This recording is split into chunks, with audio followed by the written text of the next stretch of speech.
El siguiente reportaje puede tener un alto contenido en demagogia y populismo. Si es usted muy de derechas, podría herir su sensibilidad. En caso de ser usted Paco Maluenda, le recomendamos que no lo vea.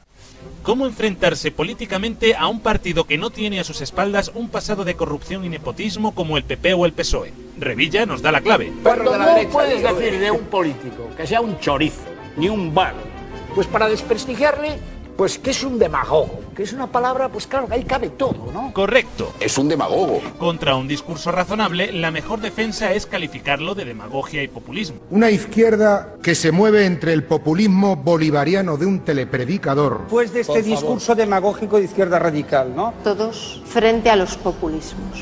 Un populismo que traspasa fronteras y que llega incluso al otro lado del charco.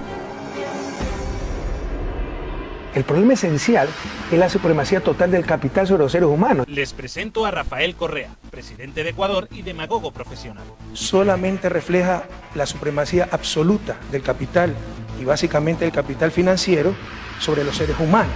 Abuso del capital sobre los seres humanos. Yo quiero dejar muy claro. Correa llega a la presidencia de Ecuador en el año 2006 con una nueva formación de izquierdas que llega cargada de populismo. Todo para ustedes, pueblo que se ha hecho digno de ser libre. ¡Que viva la patria! Un populismo que en ocasiones recuerda mucho a algunos activistas españoles como Ada Colau. Aquí estamos ante una estafa generalizada. Los desahucios no tienen razón de ser. Las entidades financieras redactaban los contratos y lo tomabas o lo dejabas.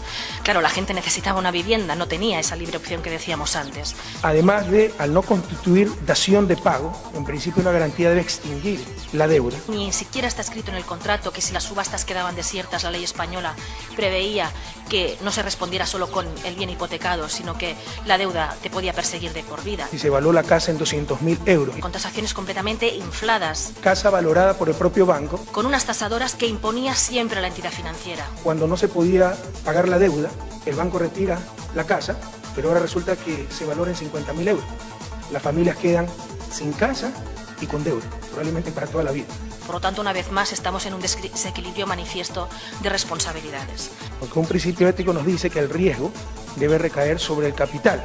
No están asumiendo ninguna responsabilidad y, en cambio, toda la responsabilidad está cayendo única y exclusivamente en la parte más débil, en la parte más vulnerable, en la ciudadanía. Y en las crisis como esta, todo el riesgo está recayendo sobre los seres humanos, sobre las familias, sobre los ciudadanos. Somos el país de Europa que más desahucia con mucha diferencia y al mismo tiempo el país que más miles de viviendas vacías acumula. Las familias que necesitan casas se van a quedar sin casas y los bancos que no necesitan casas se van a quedar repletos de casas. Pero Correa no es ni activista ni aspirante a presidente. Él sí ha podido aplicar su discurso populista en Ecuador y los resultados hablan por sí solos. Ecuador, que en la última década ha perdido a 2 millones de ciudadanos, recupera poco a poco a sus emigrantes. El plan Bienvenido a Casa les ofrece 20.000 puestos de trabajo en su país. Allí el paro está por encima del 4%, lejos de nuestro 26%. Con una tasa de paro del 4,6%, una de las más bajas de Latinoamérica, necesitan urgentemente mano de obra. España ha pasado de acoger y dar trabajo a migrantes ecuatorianos a ser los españoles los que migran a Ecuador ante la oferta de puestos de trabajo que hay allí para profesionales cualificados. Correa hizo crecer la economía de Ecuador al tiempo que reducía la pobreza. Y los datos económicos apuntan a un crecimiento en el último año del 5%. Logró reducir la pobreza en 12 puntos durante los últimos 5 años. Construyó hospitales, colegios, viviendas e infraestructura.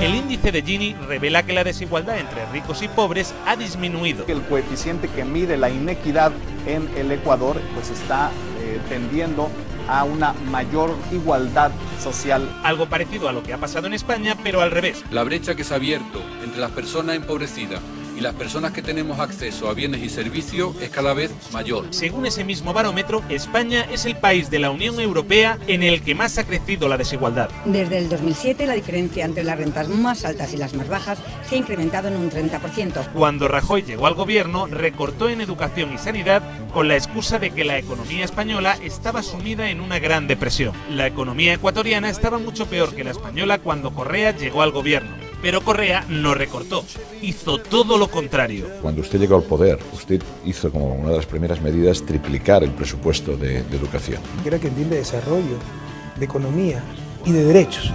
Porque la educación ante todo es un derecho, pero además obviamente tiene repercusiones en economía y en desarrollo por el talento humano, productividad, eficiencia. Eso es algo que hacen países ricos o que han hecho países ricos como Finlandia o Corea del Sur. ¿Y de dónde sale todo ese dinero? ¿Y de dónde tuvo que sacar, digamos, el presupuesto, ¿no? Además del petróleo, el presidente Correa aplicó algunas medidas que han sido propuestas en España con una profunda crítica por parte del PP y del PSOE. Queremos hacer una auditoría pública de la deuda y una reestructuración de la misma. Las aventuras de no devolver las deudas, que son del siglo XIX, Bravo, Murillo, etcétera, etcétera, nos llevó a este país a la hecatombe. Cuando yo escucho que la deuda debe no ser pagada, de lo que estamos hablando es de una situación absolutamente imposible que nos llevaría a una gran depresión como la que hubo en Estados Unidos en 1929. Entonces hay deudas que no son legítimas, queremos saber. ¿Sabes lo que pasaría si no pagamos la deuda? Que seríamos los apestados del mundo occidental, que nadie nos prestaría, que no teníamos relaciones comerciales con otros países, que no nos venderían coches. Para ser una medida tan terrible, a Ecuador no le ha ido nada mal. Lo que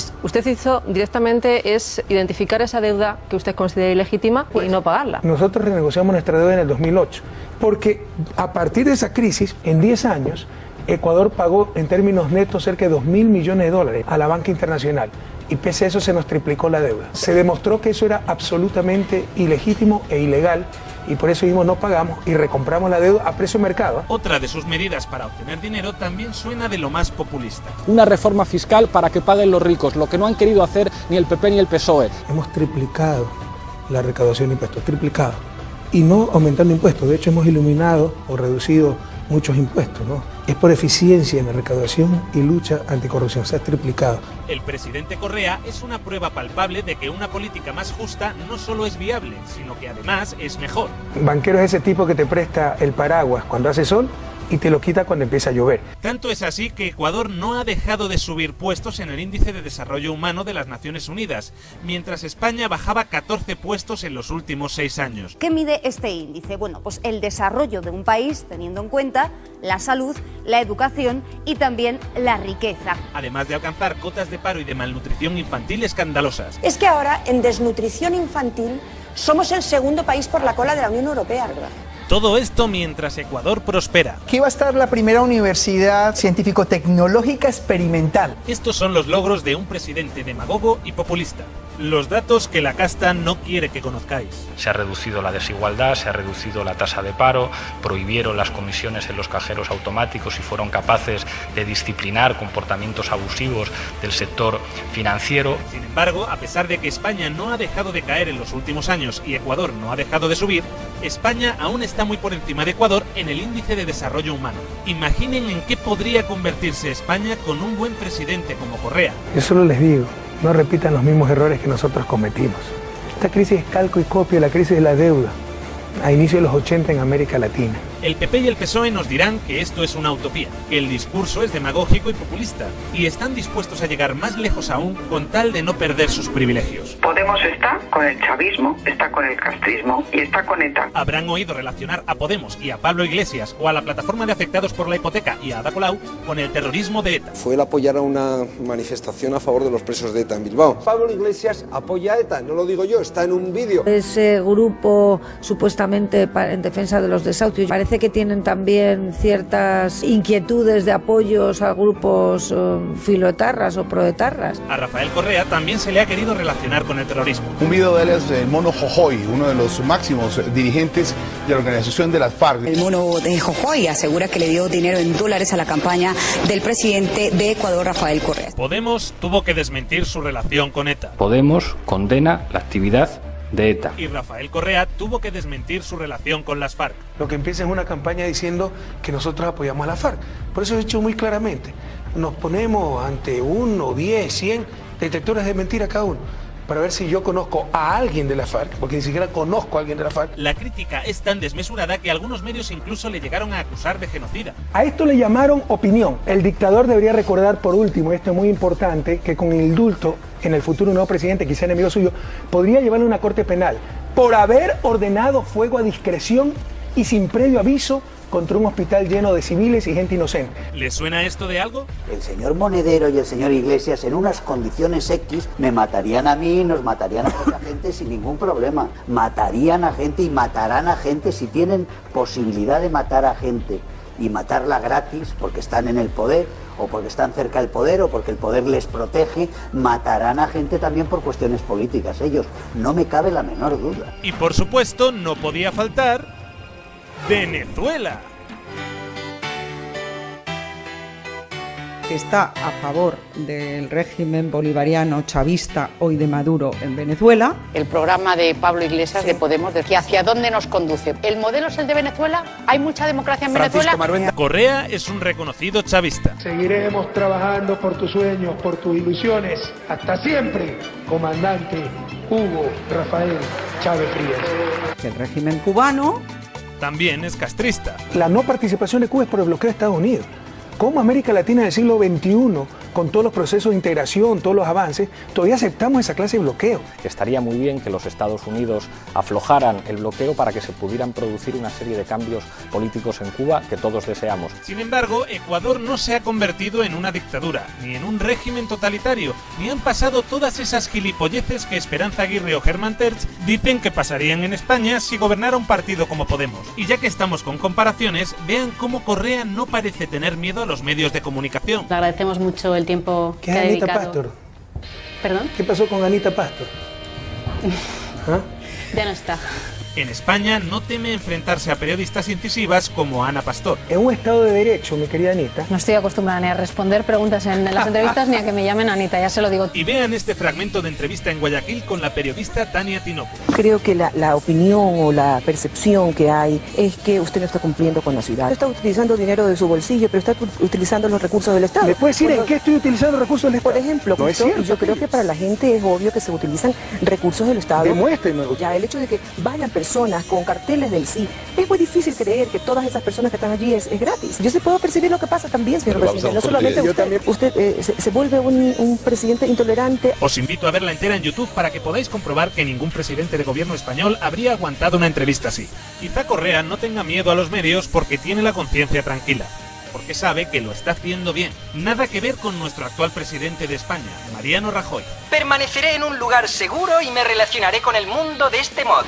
Acostumbraba a dar ruedas de prensa escondido detrás de un plasma, normalmente sin preguntas. A ver, venga, uno y nos vamos. Y cuando acepta preguntas, responde así. La segunda ya tal. Es comprensible. Cuando uno tiene tanto que callar, se esconde detrás de un plasma. ¿Pero qué sabré yo? A fin de cuentas, no soy más que un demagogo y un populista. Y un pelín filoetarra. Aquí está la venganza de la revolución ciudadana, tanta infamia. Nuestra venganza personal es la escuela Bosco Bizuma. Nuestra venganza personal es el puente sobre el majestuoso Napo, en Coca. Nuestra venganza personal es el aeropuerto de Tena, el hospital del Puyo, la troncada amazónica con al menos 5 ramales de unión con la sierra y con la costa. Todas obras antes impensables en la Amazonía. Nuestra venganza personal es la Universidad Iquian.